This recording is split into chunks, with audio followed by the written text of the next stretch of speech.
And it was a good segue into the next discussion, which involved exploring the tattva of Brahma, and of course, related the fact that we often refer to our sampradaya as the Brahma Madhva Gaudiya sampradaya, so the role of Brahma. And we also discussed the kind of the place of the Brahma Vimohan Leela within Gaudiya Vaishnavism and within other sampradayas, and its place in the Bhagavatam, and the central theme of tattva that it focuses on. There were some interesting discussions and some questions and so forth. That said, I didn't give the devotees much time to ask any questions, except after the third class, so I think they may have some, and it was requested of me that I allow the devotees who are here to ask questions, see if they have any, before we take any from the group that is online. And if you can repeat all the questions after you get them, when they ask the question, to repeat them on the. Okay. So is Padmanabh Maharaj set up? He is on, yes, he's set up and Okay. he's. Excuse me. Oh, good. Jai, is that from Madhavan? Oh yeah, we planted, over 100 coconuts a few years ago, and Wow. probably got 10,000 coconuts coming. Wow. A lot We of should, them are we fruiting should now. start a business with those. Yeah, we have one picking them. Just that to go, Paul. It's quite an enterprise. So we'll go ahead. Can we go ahead and Yeah, entertain? go ahead and take the questions. From the group here? No pressure, but if so. Nothing's coming to the fore in the immediate, so if you have any questions there, I think we can take them. We do have a question from Ganga Shakti. And she wrote it in the chat, so I'll just read it. She said, Srila Prabhupada often writes that we have to realize that we are not the body. While this is understandable as a mental concept, it is not easy to understand on a deeper level and live in accordance to it. Could you please give some suggestions about how to gradually advance in this process? And where is Ganga Shakti questioning that from? She Eunuch. Yeah. Top. she is on the call, but she wanted to write it in the chat. Well, yes, this was an emphasis of Prabhupada, that there's a difference between the self and the body, or that we're not the body was kind of a mantra of his, if you will. It's worth noting that the difference between the Atma, the self, and the body, and the likeness between Atma and Brahman, or the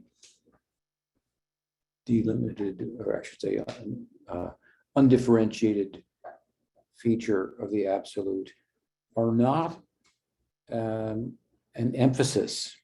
Were not an emphasis in Gaudiya Vaishnavism at the time in which the sampradaya was being established by the founding acharyas. Of course, the reason for that is, on the first part, is that everybody in India was under the impression that you are not the body. From, that's every school of Vedanta teaches that, the Sankhya school teaches that, the Karma Mimamsa school, all the systems of philosophy that were prominent at the time, other than Charvak's materialism, which just didn't have much of a voice at all posited this idea that there's a difference, that consciousness is not does not have a biological foundation, that it's independent of the body-mind complex, that it is independent of time, the time-space, if you will, perspective. So for that reason, it wasn't emphasized comparatively compared to what other themes were emphasized. And the likeness between the Atman and Brahman was not emphasized either, because that is the emphasis of the Advaitins, in particular, to an extreme and to a point that we disagree with. While we say there's a likeness, there's a difference at the same time, and that's an important emphasis on the part of the Gaudiyas. Now, so the emphasis was largely on other themes, if you will, but coming to the modern times in Prabhupada's campaign in New Lands, if you will, he didn't make that first part an emphasis. Obviously, he made the second part an emphasis too. There's a difference between the Atma and Brahman, for good reasons. Nirvisesha Sunyavadi Paschatadesatani, as he liked to refer to himself, dismantling or dismissing the Advaitin perspective on the absolute and on the nature of the self. But he emphasized that you're not, there's a difference between the body and the self. And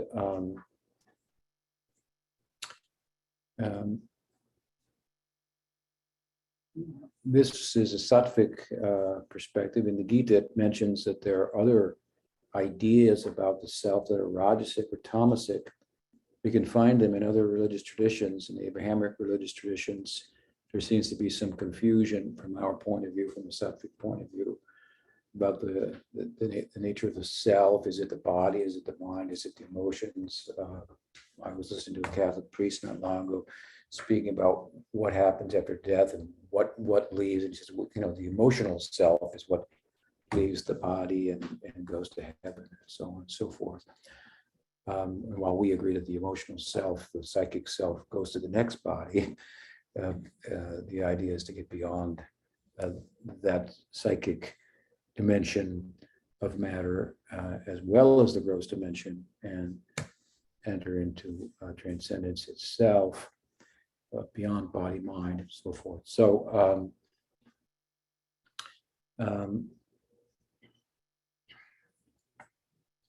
so Prabhupada emphasized this idea, and I think his emphasis on it was inspiring, and he gave simple examples to try to illustrate it, like, I say this is my body, and therefore, if it's my body, who am I?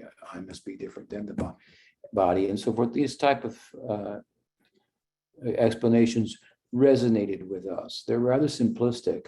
They're in one sense kind of a common sense outlook, but at the present time, of course, something that was percolating in Prabhupada's time but had not gained a lot of ground was the scientifically informed philosophical community of the Western world.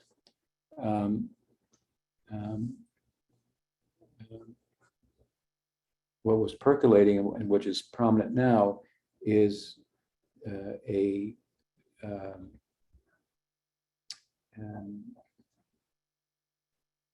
the attempt, I should say, to reduce consciousness and the mind, for that matter, to the brain, and by that establish definitively with observable evidence that there's nothing but physical forces that exist. There's no self, that's all illusion, emotions, there's no religion, there's no God, there's nothing supernatural. There's only the natural world, only the physical world. It goes by different names, many different names, many different versions. And so I think, with the beginning of the 20th century, early part of the 20th century, and the shift from like what was it, Newtonian perspective of the world. Newtonian perspective of the world was that the world is like a clock, like a machine. It just works. And maybe there's a God, but whatever, he may have set it up, but he's not involved, intervening in it, having a part to play. And neither is anything else. There's just strong and weak nuclear forces. There's magnetic forces, gravitational pull, and these are the four, main. This is what's going on. Everything's happening by those forces. And consciousness was really like, there's nothing that wasn't something to consider. But with the shift from Newtonian perspective to a quantum physics perspective, which has been resisted by the scientific community quite a bit because it just doesn't like it's a paradigm shift. So it's troublesome, if you will. But the shift has happened. I mean, I think over 60% of the economy in the world today is driven by a quantum perspective as to the nature of the world, even though nobody understands it. I'm getting a little bit adrift here, but the point I'm making is that by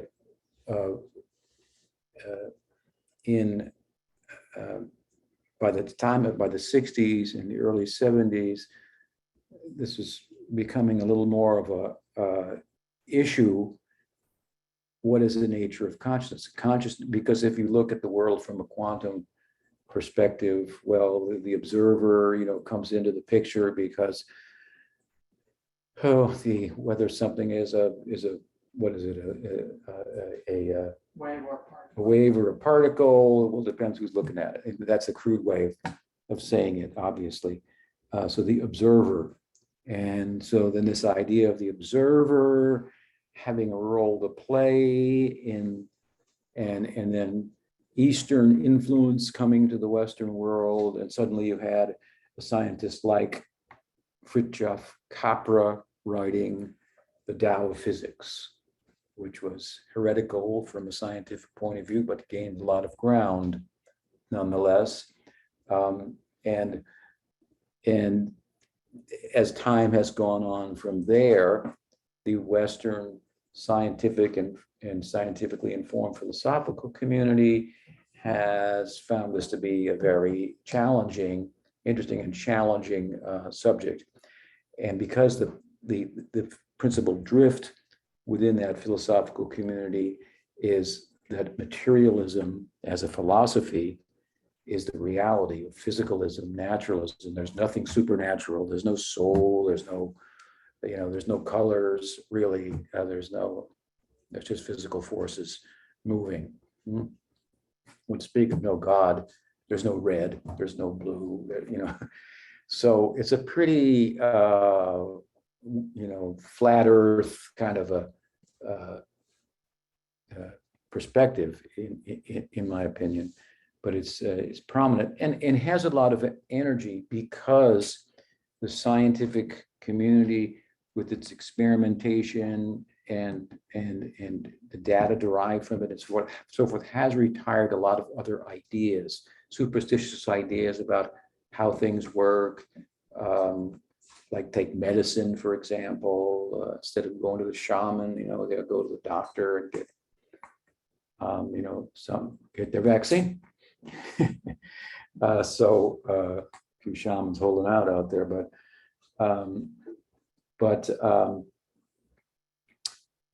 for a lot of reasons, they have a lot of energy, a lot of faith, if you will, based on data and so forth.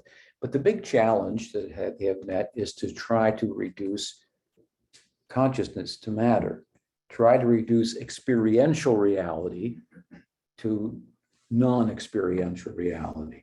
and try to show how experiential reality comes out of non-experiential reality. That's a pretty tough thing to do, because there's nothing in non-experiential reality that resembles in any way, shape, or form experienced experience. In fact, I'll say it, you cannot get experience out of a non-experience. You can't get an experiencing reality out of a non-experiencing reality. So they've got a tall hill to climb, but every week there's a new theory out about how consciousness is just part of the brain and so on and so forth. So it's interesting. And Prabhupada was emphasizing this point at a time when this was percolating and just starting to begin. And although he gives simple examples, it was very convincing to ourselves, persons like myself. He also gave us a practice, which is what your question is about, a practice by which we could get experience of that. Now, to be honest with you, the practice was not something separate from bhakti, that you would practice that I'm not the body. You might have, and a lot of devotees may have, and try to eat less and sleep less. And sometimes they say, you ask them how old they are, they say, my body is this old, and this, but my body this, my body that, and in their mind, they kind of try to separate it. Sometimes it becomes problematic, because that's my body over there, and I'm over here, and I don't take care of my body, and well, the next thing you know, they don't have a vehicle that's healthy enough to for them to apply themselves in the practice, and they're distracted, and so on and so forth. So emphases at different times in different places may be useful, and over time, we may find that they may have been misunderstood, misapplied, and we need to emphasize in a different way. Another way in which this "you're not the body" has been kind of misapplied, I think, by some of Prabhupada's disciples, maybe grand disciples, also great grand disciples, whatever, is that because it is such an emphasis within the Gyan Marg, it's like the be all and end all of the Gyan Marg.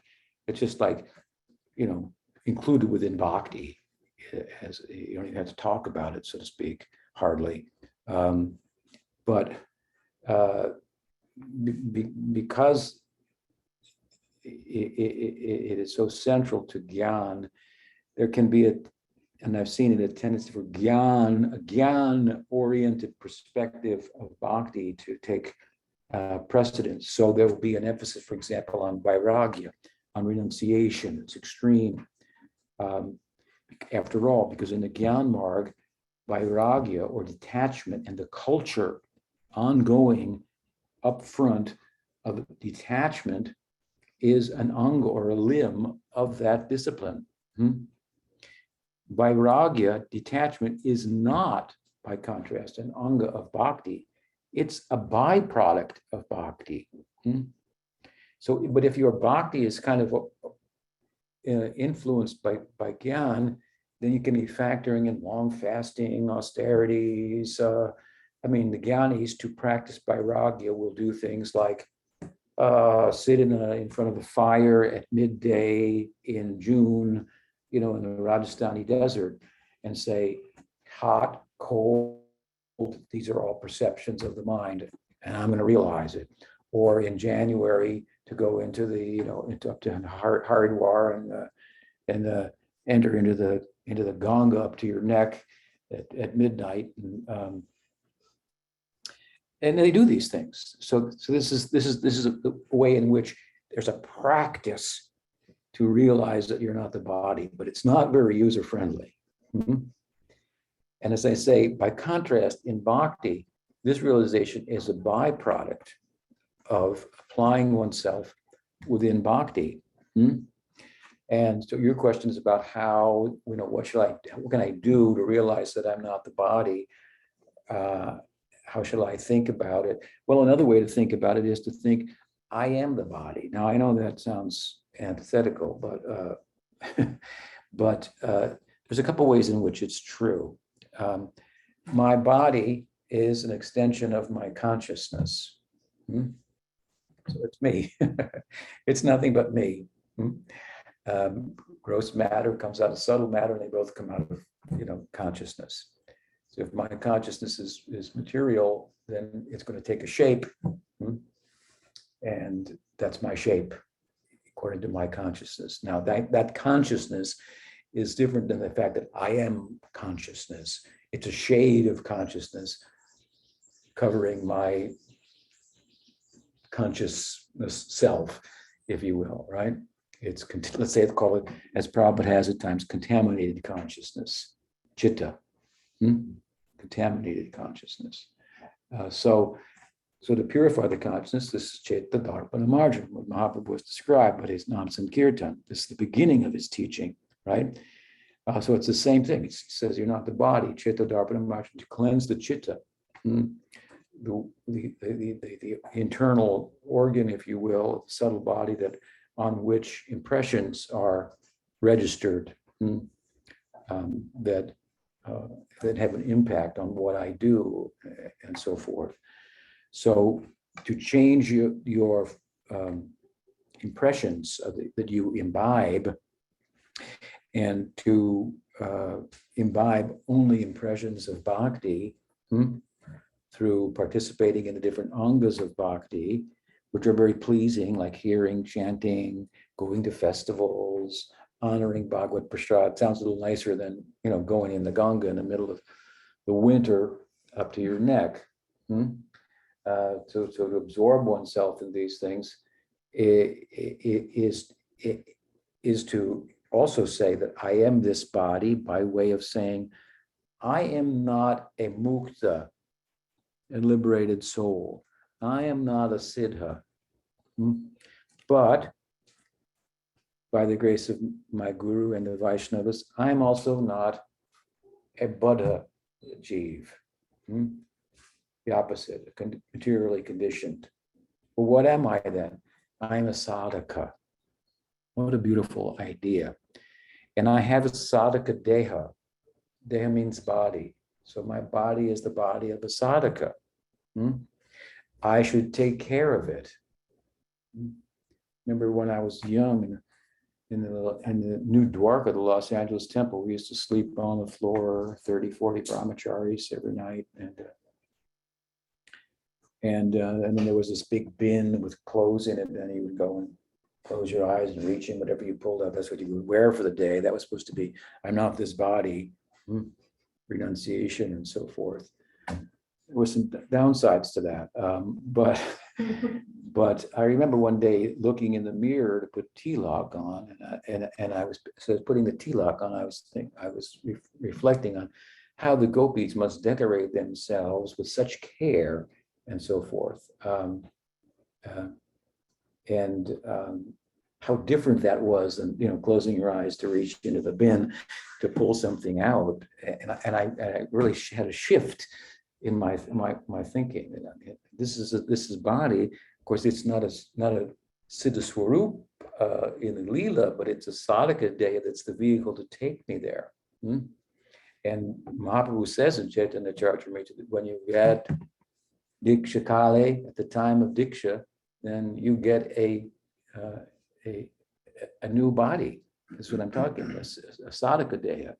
Now it's a work in progress. So with the body made up of senses, that those senses are in touch with sense objects. The more they're in touch with sense objects, in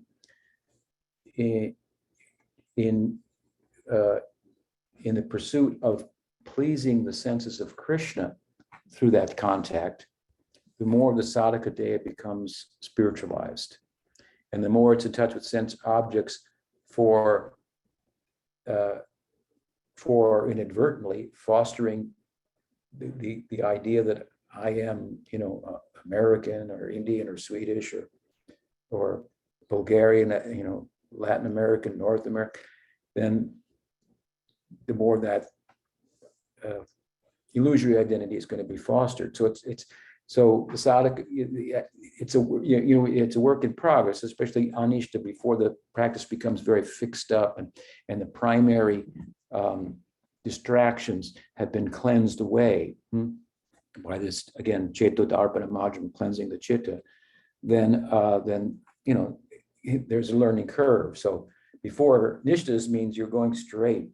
Now the road it's straight, but it's not narrow either. It's straight, but it's not narrow. Prior to that, it's not straight. It's kind of like, whoa. It's kind of like I'm going up and I'm going down. If you wanted to climb to, Jamunotri or Gangotri at the top of the Himalayas, and you have to go through the foothills. So you're going to go like this. So sometimes you're going down. You think, what's going on here? I'm going down. But they look from the bigger picture. This guru steps back, says everything's okay. It's okay. You're going up in a gradual way.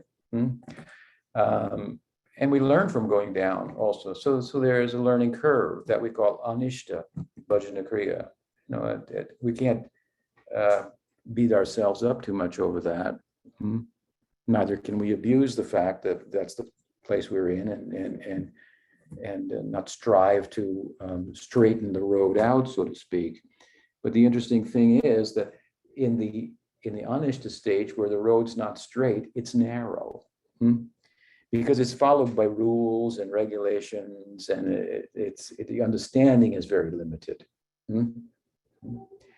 And we may be subjected to niyamagraha, where understanding the rule but not the purpose behind it, and that's part of the reason why we're going down instead of up, and so on and so forth. But when we get to nishta, this stage, then the road is straight, it's clear.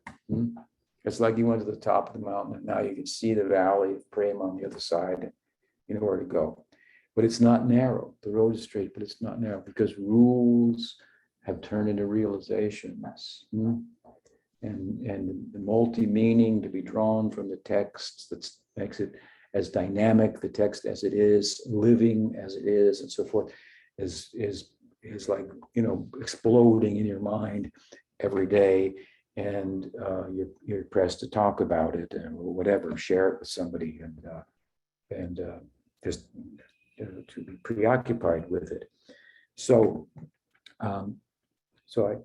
our struggle is then to get from anishta to nishta and have consistent experience of not only the fact that I'm an atma, but of bhakti also. Some of the relief from suffering. This is part of sadhana bhakti. What is the term? Kleshagni, relief from suffering. But there's also ananda of bhakti coming in. So it's a long answer to your question, but what I'm saying again is that there's no specific practice to practice your body, but to practice instead that my body belongs to Krishna and I should take good care of it for his service. One time, an anecdote comes to my mind. Puja Pachita Maharaj related that Professor Sanyal, I forget his initiated name, but sometimes some of Bhaktisiddhanta Saraswati Thakur's disciples went by their secular names because they have doctorates or professor degrees and this and that, and that would have some power in the community. If Dr. So-and-so was writing this as a Vaishnava, a BA and MA and PhD and so forth. But he had a spiritual name too, I forget. Professor Sanyal, and he was involved in the publications. He was very dedicated to Bhaktisiddhanta Saraswati Thakur, but the anecdote is that he was fasting very and minimizing bodily concerns to an extreme.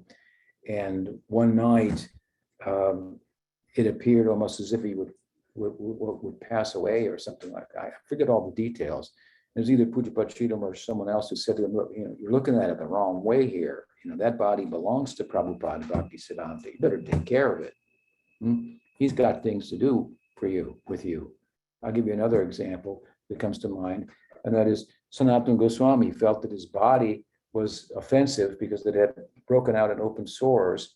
And when he came to Jagannath Puri, he was afraid that Chaitanya Mahaprabhu, controlled by affection for his devotees as he was, would embrace him as he had in the past.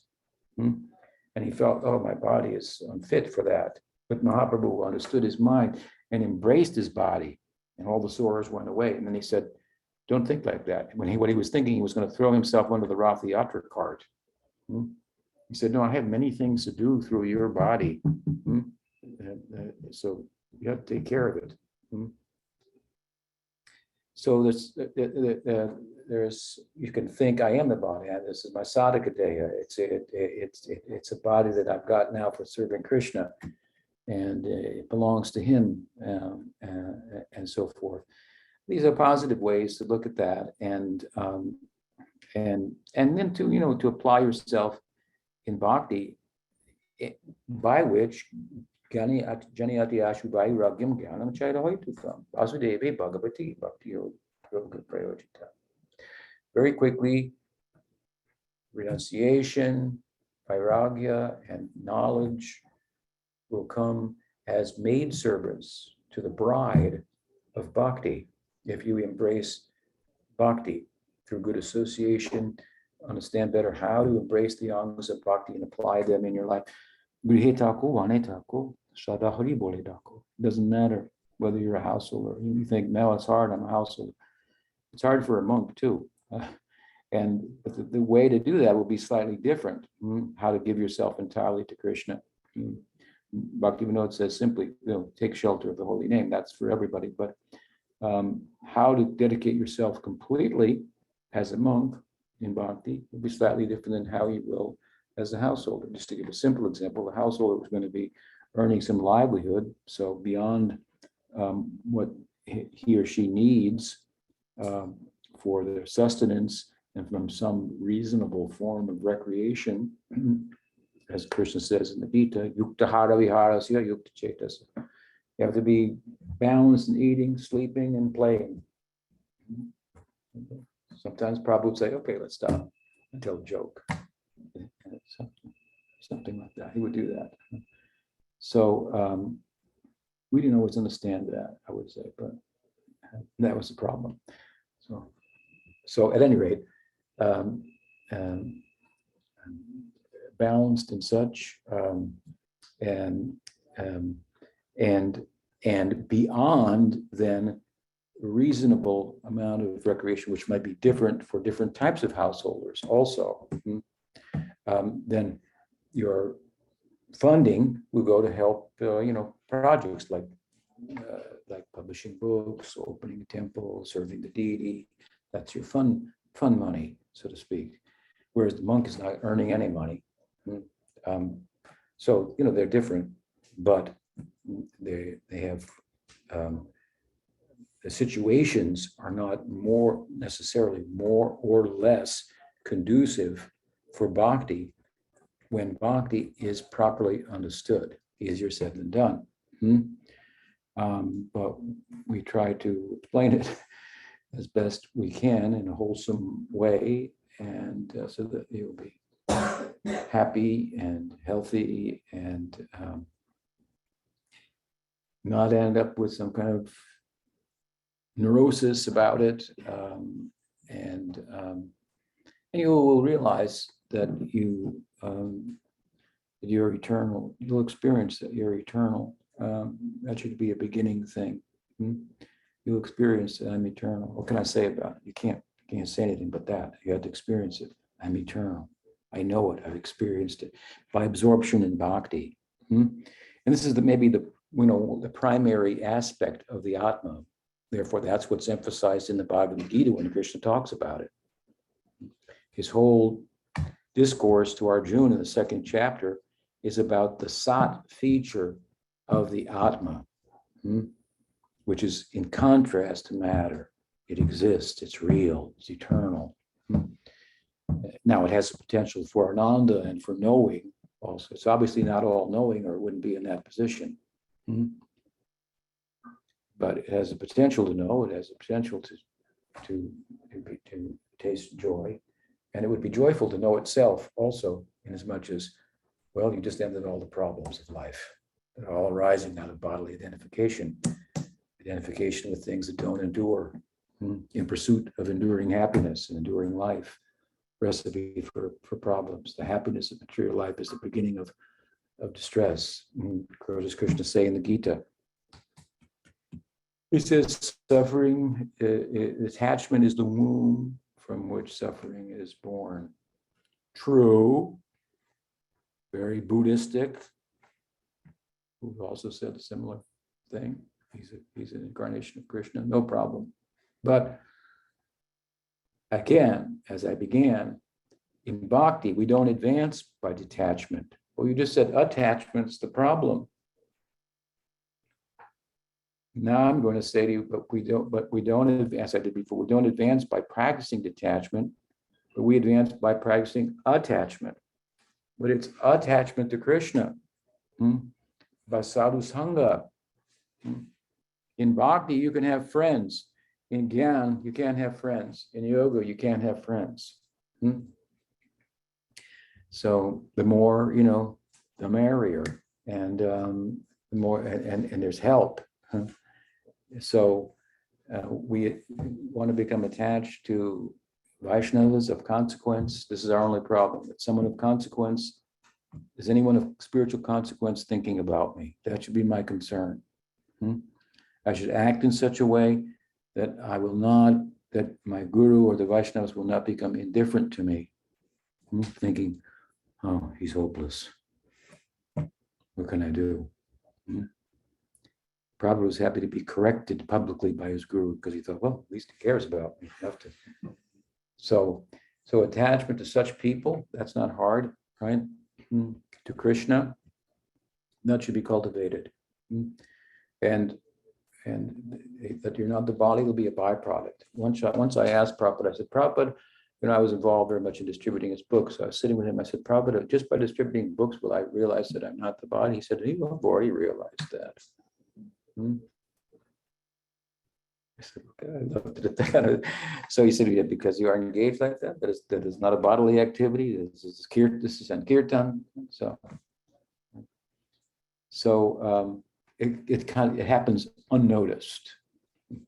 It's not a big deal in the bigger picture of what's going on in Gaudiya Vaishnavism. To understand not the body is a small thing. When, for example, Rupa Goswami says, to realize Brahman, which is more than to realize Atma, if you could take the bliss of that and multiply it 1 trillion-fold, it wouldn't compare to the bliss of a tiny atomic particle of prem. And prem is the prayojan, the goal. So hear about the friends of Krishna. Hear about the lovers of Krishna, the family of Krishna, the people of Braj. Read Raghunath Das Goswami's Brajabilas Stava. Become acquainted. Who is Purnamasi? Who is Nanda Baba? What is Nandagram? Who is Jashoda? Who is Lalita Vishaka? Who is Sridham? Who is Subal? Who is Raktak? Become acquainted with these people. These are the Ragatmikas. These are the people who exemplify the ideal that we seek to attain. Become acquainted with them and attached to that idea, which is not hard. It's very attractive. And harbor that idea, and then apply yourself appropriately for attaining that ideal by giving up the things that are not favorable for bhakti and accepting the things that are favorable for bhakti. This is our renunciation. This is our vairagya, yukta vairagya. If it's not favorable for bhakti, I should give it up. Now, we have to practice that. That is Sharanagati. That is the beginning kind of limb of sixfold Sharanagati, to culture that.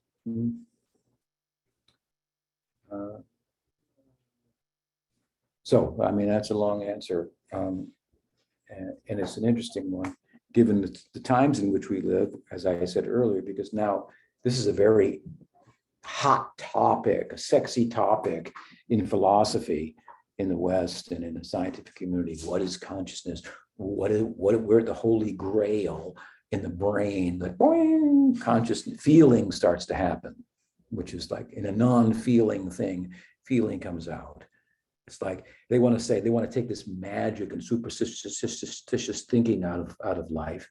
And meanwhile, they expect us to believe that at some point, something that's non-experiencing is going to start experiencing. You're going to hit a billiard ball with a cue, and it's going to say, hey, could you put a little chalk on it? Mm-hmm. If that's not magical thinking, I don't know what is. So they're as superstitious as you could possibly get. They're deceived by the evidence that they have in terms of what they call progress, some of which is progressive, relatively speaking, but it's deceiving in terms of the idea, the hope, the promise, the post-dated check that such pursuits unto themselves will solve all the problems of life. Everybody's still dying. Everybody's still getting sick. Everybody's still being reborn. Of course, I don't accept that, but so yeah, it's a very interesting topic, and it's interesting to note how hard it is for them to reduce consciousness to matter. They can't do it. Some people are starting to give up in that community even, and they've moved to a panpsychic perspective, which is originally this found in Vedanta. They have their own ideas of panpsychism, the idea that consciousness is everywhere. It's a fundamental feature of nature. It's not just something that boing, appeared in the evolution of the human brain.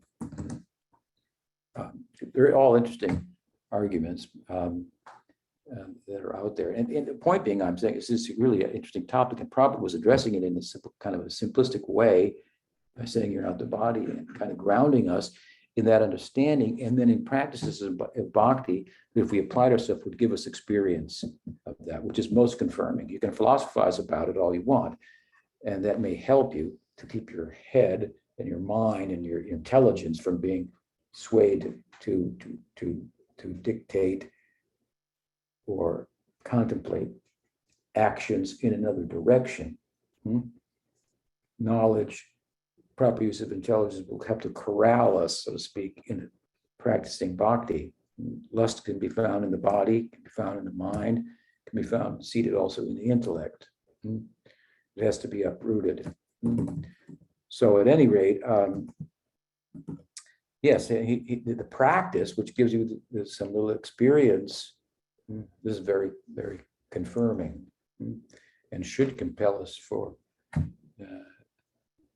dipping a little further than just our toe into the ocean of bhakti rasa. So I know that's a long answer, and it seems maybe I didn't give you a silver bullet exactly what to do today. Turn left and go to Street 108, and you'll realize you're not the body. But this is how we think about it in bhakti. So, did you have a question? Yes, there's a follow-up question here. Yes. Okay.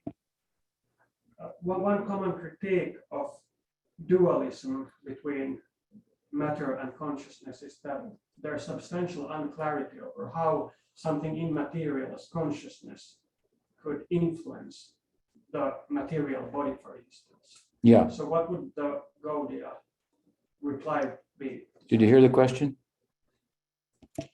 Can you repeat it? The question in modern philosophy is that well, Descartes, to go back to him, he made the argument that the mind, was his argument, is different from the body, and he thought only humans had minds. And I guess he thought mind was the soul. He was a religious person too, of sorts. And so he created this dualism between mind and body. It was a very crude, cogito ergo sum, I think, therefore I am. Nobody else is. So this distanced humans who followed that from nature, separated them from nature. We're different. We have a mind. We really are. And he thought that being religious that meant, well, we're eternal. And so nature is just there to rape and pillage and do whatever you want with for human purposes. This is the beginning of the environmental crisis. Interestingly enough, of course, in India, they also posited that that there's a difference between some schools like ours, a difference between consciousness and matter, but they also posited there's a difference between consciousness and mind. And so there's three categories there: consciousness, mind, and body. The former, the first, being categorically different than the other two, which are both different divisions within matter. Subtle matter, gross matter, psychic matter, physical matter. And in positing that idea, of course, they at the same time didn't separate humanity from the entirety of nature, because they posited that this consciousness is everywhere. In the plants, in the animals, in stones. So it was a panpsychic perspective. So it was very environmentally sensible, and it posited, having regard for nature, which would be personified as gods and goddesses, and create temples for the river god and for the sun god, and so on and so forth. They would show gratitude for nature and its bounty. And as I often say, if you love someone, they'll tell you all their secrets. So nature has a secret, and the secret of nature is that it has a soul. That's you. So this is the karma marg, how you gradually start to move towards gyan, by being religious and grateful, to understand, to get the gift back that you're not human. You're actually, you transcend the limits of humanity, and you have a prospect in the world of consciousness to love, so on and so forth. So quite a difference between the epiphany of Descartes, that there's a difference between the mind and the body, and something, a similar dualism, if you will, in the schools of Vaishnavism. Now, modern philosophical, scientifically informed, if you will, philosophy doesn't like this dualism. The question that's been asked is why they don't like it. That if something is material and another thing is immaterial, or spiritual, how can the immaterial thing influence the material? Answer this question. And so dualism they've more and more tried to retire this dualism. Just forget this. This doesn't make any sense. Now, I've written about this in this argument in my book, Sacred Preface. I did a whole section on this particular argument. So it could be a long answer I don't want to go into, but one of the things, well, a couple of points come to mind. The question is how to reply to this argument. Well, one of the ways to reply to this is that, because the argument is, how can the mind, which is immaterial, influence something that is, or non-physical, have an influence over something that is physical? One of the ways in which we would answer that particular question, framed like that, is that, no, you don't understand. Mind and psychic and physical are both part of the same thing. They're just different categories within the same thing. I mean, it may not satisfy them, but that is our teaching. In other words, mind is influencing matter. Psychic matter influences physical matter. They're both matter. So what's the problem? But the problem is that, well, like I said earlier, well, we see that there's gravity, or we can't see it, but we see it seems to happen. We see electric and strong and weak nuclear forces and so on, forces of nature, but we don't see mental forces influencing the physical world. I think that what they're looking for is a force and an influence that is physical. They're looking for a force that we say at the onset is not physical in terms of physicality. That doesn't make a lot of sense. Do you follow me? In other words, we don't see it. Well, maybe it's unseeable to begin with.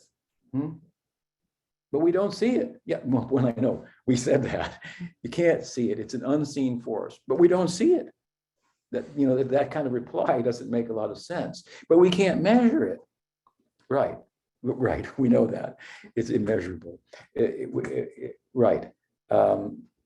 So now what some people have done who don't like the materialistic idea have moved towards the paranormal and tried to find examples in the paranormal realm where mind is influencing matter, where there's telepathy, where there is telekinesis, where there's levitation, and so on and so forth.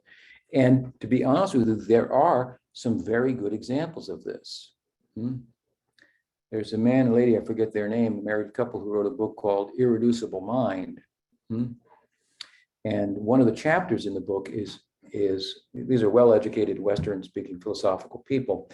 One of the chapters is about a number of examples in the realm of the paranormal over the centuries in the West, but to speak of India, where that stuff goes on all the time, right?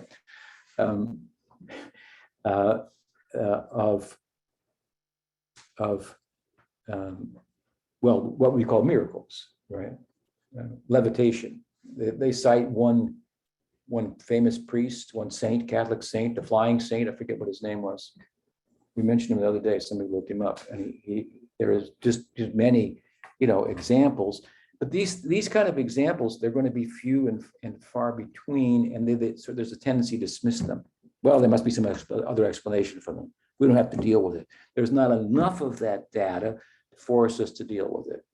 Or you have that fellow Stevenson, I think his name was, who did all this research on reincarnation and interviewed all these people who could remember their previous lives. And so like Guru Nishta, my disciple, his brother? His nephew remembers Guru Nishta was his mother in Bengal in the past life. He knows details and everything like that. So examples like that, there are lots of them. He researched all this, collected all this data and so forth. But he wasn't well funded for that, wasn't much appreciated. He was going down, going off the deep end. But for that matter, it was thought that Newton went off the deep end when he started to talk about gravity. They thought, he's going back to the occult, because how can something, the only way that things move in the world is if one physical object strikes another physical object, obviously. And he's saying that there's this invisible stuff called gravity that makes things move, it's holding the whole thing together. So they thought, he's drifting to the occult, but they couldn't, figure it out. But in time, it just got integrated into science. Yeah, there's gravity. Okay, we'll go on from here. So there are some good examples. There's not many enough, to turn the paradigm around on its head, but there are some. But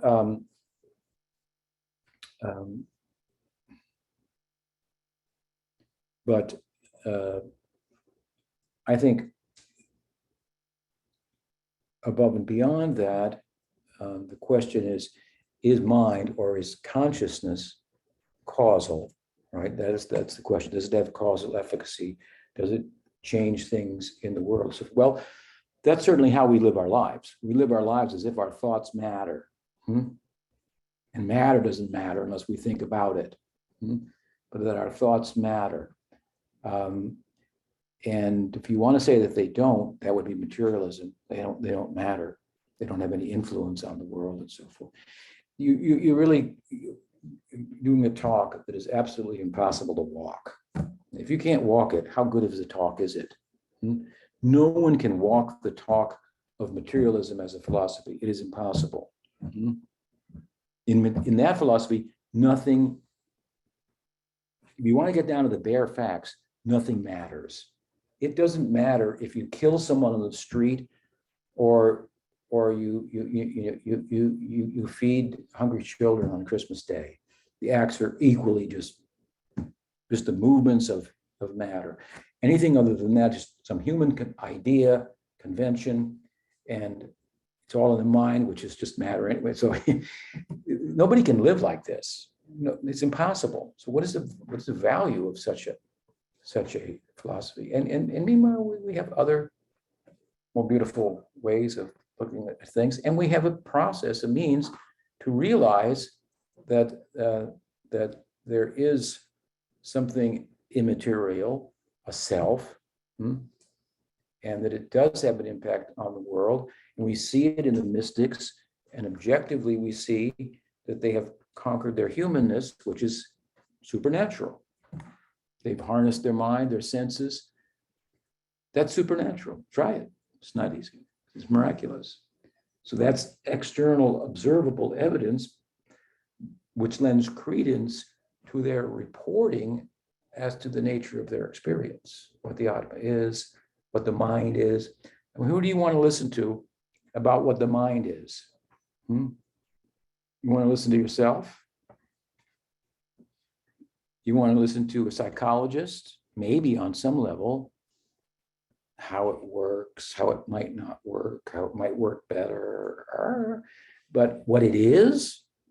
So you want to go to science and philosophy in the modern world, the prominent, the default perspective is it's just a brain. These are people who have investigated this, no doubt, but they have no control over their own mind. Or would you rather listen to somebody like Vyas, who in Samadhi, with a completely controlled mind, had the experience of himself and Krishna? I mean, if someone can control their mind, that's objective. And the extension of that would be they can control their senses, harness all their humanity. Maybe that person is reporting is worth listening to. And then, yes, mind and consciousness has causal efficacy in the world, but it can't be traced out in the way that other physical influences can be traced out because of the nature of it. What to speak of influencing it, we say that consciousness is, and we have a reverse idea. I mean, you go to Berkeley, for example, what did he say? Oh, I think he was the one who said if the tree falls in the forest and nobody sees it, did it happen? Extreme idealism. So we want to reverse the thing, extreme materialism to, then you go to extreme idealism, then, you could say, how could matter influence, consciousness? Now, we're not extreme idealists. We say that matter exists. There is something called matter, but it's Maya. It's not what it looks like. It's different. And to try to capture it, that is Maya. The whole act of trying to measure it and bring it within your grasp, that's impossible. That's what it is. It's you want to talk about it in quantum terms, it's potentialities that are activated by the observer, by consciousness. So, I think one of the ways, the directions in which modern philosophy dealing with this problem has gone is towards what's his name, the Australian philosopher who coined the phrase, the hard problem of consciousness, the hard problem, which is the problem we're talking about. How can there be experience in a non-experiential thing?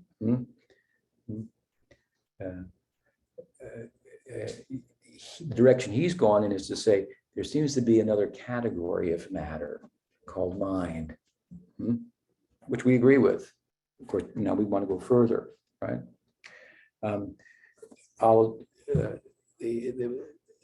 There's just lots of arguments out there contra to this, better than the ones I'm giving, I suppose, or more in their own language, scientific speak and so forth. But I like the mind experiment of Mary's room. Mary was put in a room and isolated in the room, born in the room, and they wanted to give her the understanding of red. So they revealed to her all of the physical properties of red. There are physical properties to the color red, right, as there are to any other color. All the physical properties. So she knew, because red is, like everything else, is just physical, she should have known everything about red. But then she goes out of the room and sees red, and it's completely different than all the physical. She has the experience of red, and so she has some knowledge that's of what red is like by experience that is not there in the room. It can't be found. So all the physical properties absorbed, taken in, and so forth. This is a mind, experiment that seeks to say there's something more than the physical, and it's mysterious comparatively. And you want to measure it, but it's the ruler. It does the measuring. So it's how you have the whole shift in thinking. This kind of thinking, how can matter, not just influence matter? You're not acquainted enough, we would say, with the nature of mind and consciousness. Therefore, you're asking the question. What else? It's crazy. Another question? Do you want another question? Okay. Yeah. Matthew has a question. He is not able to ask it himself, so I'll ask it.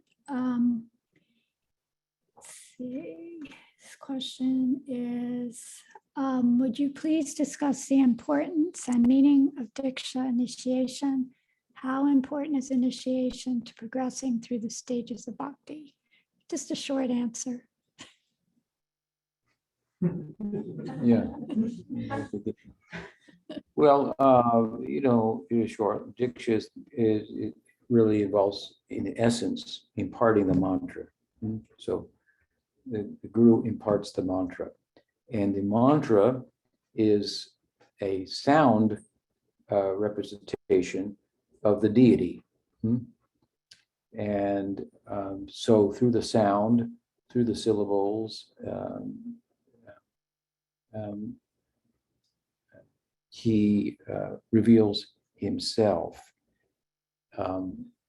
In the archan, which is the ritualistic realm of bhakti, where the deity of Krishna, for example, is worshipped, then the mantra that corresponds with the deity is employed in that realm of ritual to bring out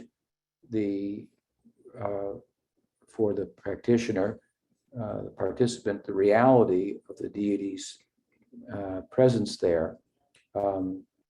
It's part of the language of the realm of ritual. So it's very essential, let's say, for that anga of bhakti, which is a prominent anga, limb of bhakti in our school for good reason. But beyond that, as I say, I think that in diksha, what occurs is something I referred to earlier, that someone of spiritual consequence acknowledges us. And it's not what you know, it's who you know. So if someone who has endeared himself or herself to Krishna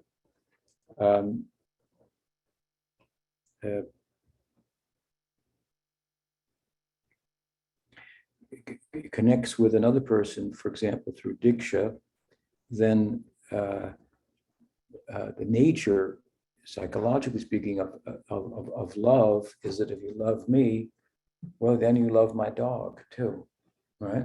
And who's ever dear to me, by extension. So, so we want that that connection. We want that. We may have it in an informal way, but we want it to be acknowledged at the same time. I mean, it will be there informally, which is the groundwork, so to speak, of,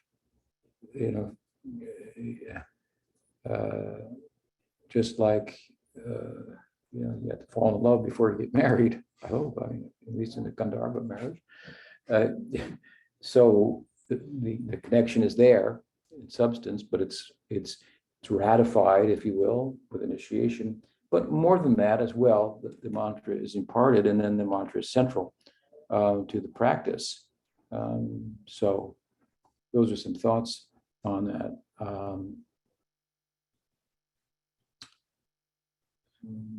And while Krishna is independent of such, he could liberate anybody or give prema to anybody, whether they're initiated or not. And his name, for example, is non-different from him, and the mantra consists of his name in the dative case, rather than in the vocative case, in which we find it in the Hare Krishna Nam mantra.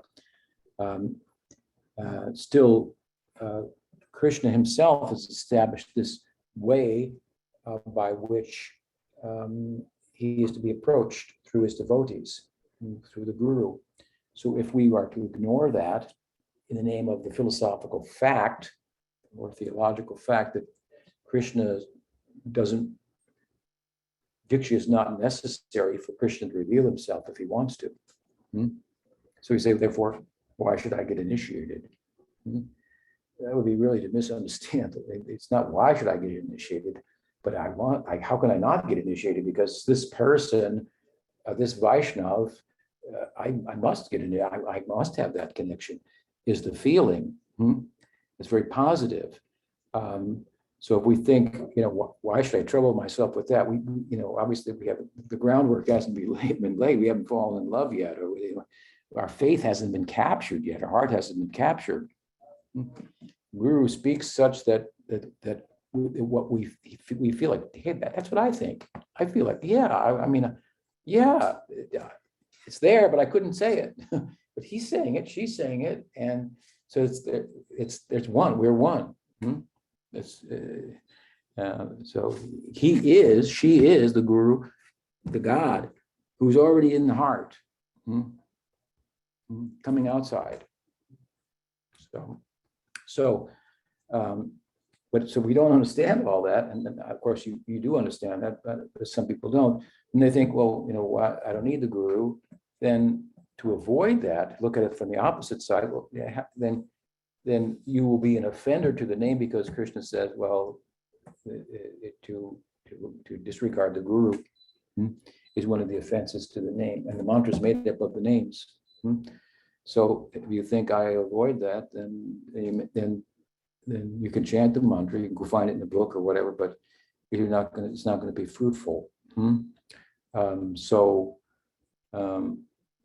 So looking at it the opposite way, what's the downside of not getting initiated? And then the upside is it's very positive. And I mean, what can I say? On my experience, there's nothing I could have done that would have been more significant, important in my life than that. And I know I read some of Prabhupada little books, and I tried to read his Bhagavad Gita, but I couldn't read it. But I liked the Krishna book a lot.